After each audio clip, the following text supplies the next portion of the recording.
Like and subscribe for endless entertainment. Our story starts off with our MC walking to the store. A crowd suddenly bursts out and knocks the phone out of his hand. A man follows after them with a people penetrator and attacks the frightened women. So he tackles the man to the floor, then tells them to run, but realizes that his insides are leaking out. The women begin crying over their savior while he fades into the shadow realm.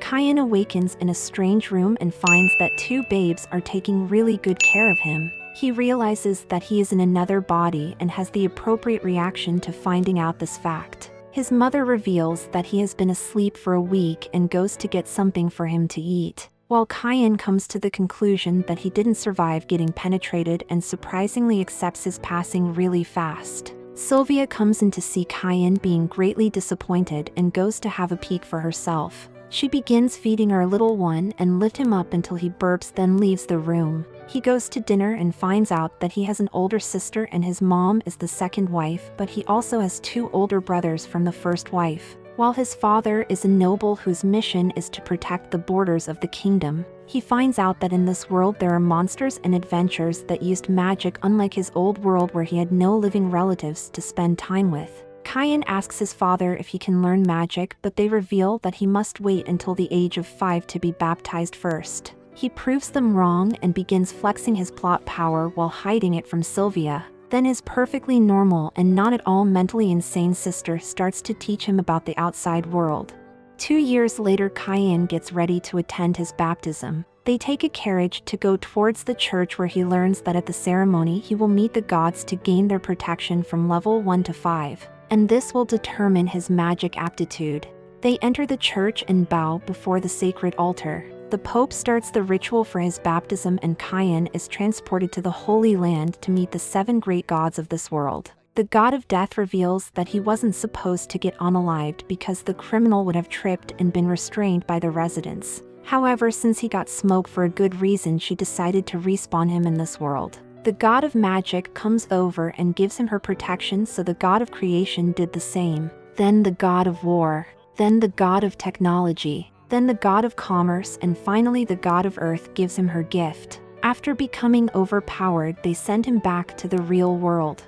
His father asks to see his status, so he makes an excuse, then runs to a very good hiding spot and sees that he got the MC treatment. He realizes that all his protections are 10 even though the max should be 5, but creation does him a solid and shows him how to hide how broken he is. Kyan heads back to celebrate his 5th birthday and drinks some lean with his family. They asks about his protection, so he shows them his altered stats and they begin freaking out because his powers are still way too high for his age. His father forbids him from showing his stats to anyone else or he could be seen as a threat to the kingdom. Kyan goes to his room and conveniently finds a summoning book. He decides that he wants to summon something cute to play with and heads outside to call forth a very fluffy, giant angry monster that's on demon time. Kyan's sister gets scared, so he goes over to defend her. He jumps at the creature with a fireball and receives a fisting, but he finds the strength to return the creature to the book. The women begin crying over their savior while he fades into the shadow realm, but this time he wakes up and is perfectly fine. Kyan ends off his birthday by thanking everyone for coming to his party and proclaims that his goal is to be an adventurer so he can travel the world. The next day, Kyan finds out that a tutor for him will be arriving soon. He lies in his bed thinking about the possibilities, but he spots someone coming from the windows and teleports into some nice fluffy stress relievers. He recovers from their embrace and finds out that these busted bad bees are his new tutors for the next 3 years. They go to the training ground where he practices swordsmanship and flexes on the trainer, so she decides to go around with him. Kyan begins easily overwhelming her even when he's not looking at what they're doing, so she gives up and sends him over to Nina for magic training. Kyan chooses to crush her soul by using all the elements, which is something that the strongest mages can't even do. They realize that there's nothing to teach him and sees that he has 3 protections at the moment. The tutors decide that the training ground is too small for him and goes to his father to request for Kyan to be trained outside of the mansion. He agrees to their demands with the condition that they return before sundown. They head outside the walls and find a nice rock that Kyan chooses to obliterate into nothingness. The tutor senses a monster incoming and spots a rabbit dog that charges towards them. but Cayenne sends it to the afterlife, then puts its loot box in his inventory for safekeeping. After seeing that the toddler took a life, the tutors decides to search for more animals for him to slaughter. Cayenne copies Nina's skill to find the harmless creatures and runs off to send them to heaven. He tries to chase after them, but the tutors stop him because the dark side of the forest is a pathway to many monsters that some consider to be unnatural. They go to the guild hall to get some higher-leveled missions to take on, but a grunt steps up to become a victim of the MC by harassing the tutors. Cayenne gives him a taste of the ass beating he's about to receive, but the fool chooses to draw a blade. So he activates Ultra Instincts to dodge everything, then catches his blade and takes out the trash before doing the same to his allies. The tutors thank their student for saving them and heads into the forest to continue his training. 3 years later, Cayenne returns to his home where Sylvia tells him that his tutors are done scamming his family. So Cayenne decides that he'll get them gifts as going-away presents. He teleports outside, then heads into the very dangerous forest where he spots a gorilla and gives it all the smoke. Then he wanders around and finds an unfortunate creature to erase from existence and leaves before anyone finds him. The next day, Cayenne tasks if all dogs go to heaven. They go over and tell him that he graduated. So he presents them with 2 bags that have enough space to hold an entire mansion, along with a safety feature that makes it heavy to anyone trying to steal it. They give him some head for payment and go off into the world to potentially finesse another rich family.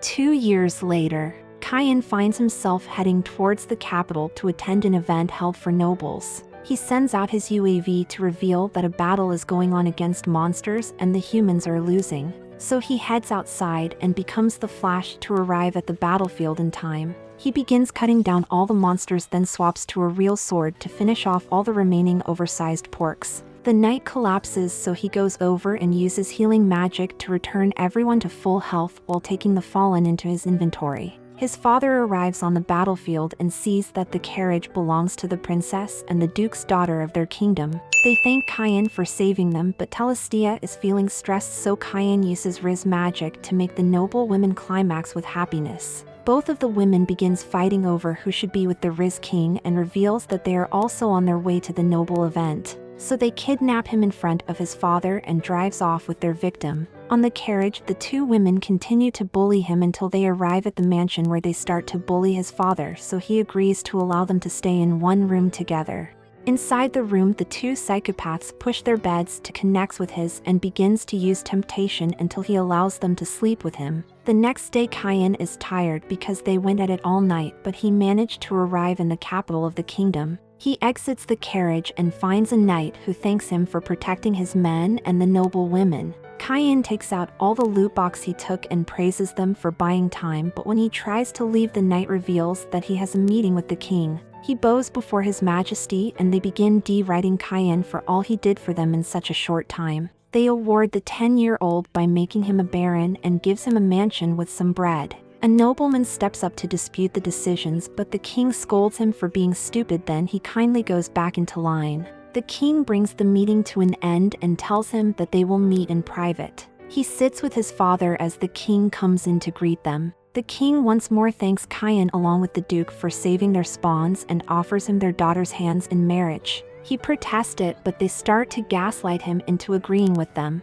The child turns to his father, who abandons him in his time of need, so he is forced to accept their marriage proposals. The next day, Cayenne takes his sister shopping but escapes the boring hell. He spots the furry from his younger days and she tells him that she's doing child labor at her uncle's shop. He asks the man for a meeting in private to introduce him to the totally original board game called Reversi that he wishes to sell. The shopkeeper loves his idea and creates a prototype for Cayenne to see, but reveals that even though it may be brilliant, they don't have enough money to produce it. So Cayenne flexes his wealth and becomes the sponsor for his business. The shopkeeper brings it to the god of commerce's altar to copyright their very original product, and they steal it to play in the Holy Land. Cayenne leaves to finally attend his debut ceremony. He goes over to the Duke where his fiancée greets him, so Cayenne shows why he is the Riz god. But the Duke interrupts them before they're forced to get a mop. The king enters the ceremony and makes a toast with everyone. Cayenne heads over to give Telestia that noble Riz, and even the king admits it's smooth while his daughter peeks beside him. He presents the king with a game of reversey and is told to meet with him later. They head downstairs where his parents abandon him to do work. But Silk comes over to take the chance to give him some lean, then she puts him on the chair and attempts to assault him. 3 boys interrupt them and begin to bully Cayenne, then the foolish children challenge the demon to a fight. They go outside and one of the boys takes out his book to channel mana into the wrong head, then calls down the power of gods to launch a mighty flicker of flame. The other boy gives it a try and uses pecker magic to call forth the power to get rock hard, but it's still too small. Silk steps up and begins deriding Cayenne and explains that he is actually the Baron that massacred many monsters to save her life. They begin to bow and apologize to him before fading back into being background characters. Telestia suddenly arrives outside and begins wondering what happened. So Silk tells her that she's going on a date with Cayenne, and she begins freaking out until the Riz god promises to bring both of them on dates. The king interrupts the Riz session and scolds Cayenne for being the reason the girl's knees are weak.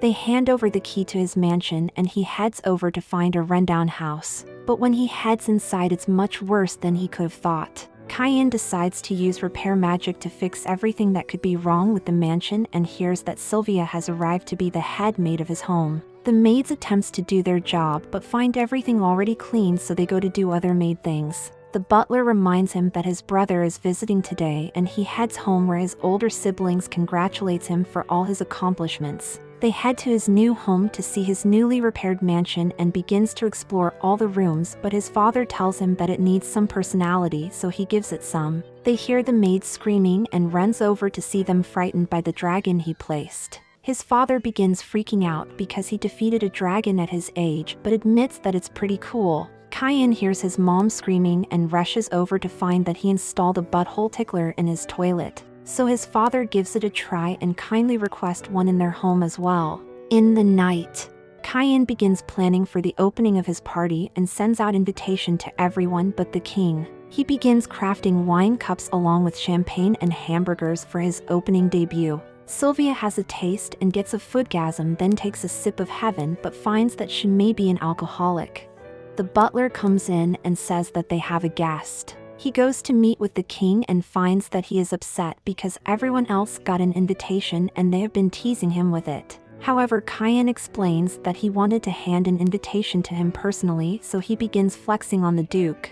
On the night of the party, all the guests begins to arrive in their carriages. They head inside and meets with the glorious dragon. Then he carries them to the dining hall and proposes a toast to all his guests who get sent to beverage heaven. The king arrives at the party where he is served with the first plate of hamburger, which sends his taste buds to heaven, and he begins praising even the animals that pass to make it. The queen discovers the surprise in the bathroom and calls over the king to experience the butt blaster. He exits the bathroom and commands Cayenne to install it in his castle and praises him for his hospitality while everyone claps in agreement. The super hater arrives late to the event and thanks Cayenne for the invitation to his doghouse. He sees the dragon and nearly has a heart attack, then continues walking to the dining area and is first served with wine. He has a taste of heaven but continues to hate. Then he receives the food that he hates so much that he asks for more. Cayenne brings over some wine glasses to the hater, but he asks for all of them. Cayenne explains that the glasses are for all the guests, and the noble begins acting like an a-hole until he's confronted by the king. The beta gets on his knees and is scolded for abusing his power before fading into the background. The next day, Cayenne meets with the knight to get a storage area for his material, but the room he has is too small. So they go into the yard where Cayenne takes out all the monsters he slaughtered so far. The knight is surprised and questions if he is a disciple of the gods, and Cayenne freezes up, then makes a very believable excuse. He tries to leave, but the knight invites him to train with his men in the courtyard. The first victim comes forward and foolishly decides to give Cayenne the first move, allowing him to use flash step and turn the knight into a casualty. Their captain arrives on the training grounds and begins embracing Cayenne, but she finds out that he's really strong and challenges the child to a fight. Tefana draws her blade and charges at him. They begin to clash many times on equal terms until Cayenne uses a boost spell to speed past her and claims the victory for himself. After being defeated, Tefana decides that she'll make Cayenne her wife. He says she's too old, but she proclaims that age is just a number and goes to the king to tell him the good news, with Cayenne willingly following behind. She takes him to the throne room and informs them of her plans to marry him. The king reveals that the elves are a race that were enslaved in the past, but the first king saved their kind and made them an independent kingdom under his rule, so technically Tefana is a princess. Then he informs her that Cayenne is already engaged to 2 other women. But instead of giving up, she doubles down on her decisions and leaves with her hostage by her side. The king is surprised that he defeated her because she is the strongest in the kingdom. But the knight reveals that Cayenne might be a disciple of God, so they decide to test him.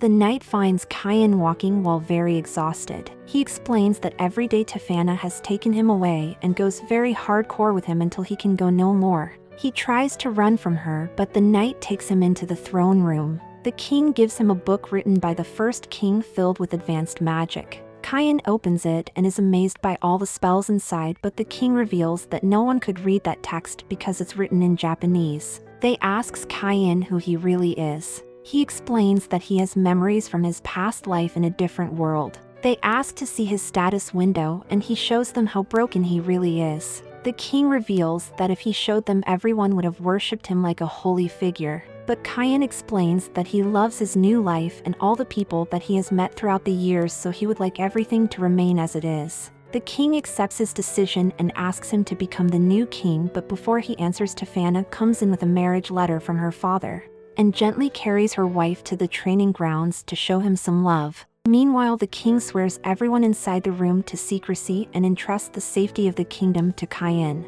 Like for a cat girl, subscribe for a waifu, and remember to stay swifty.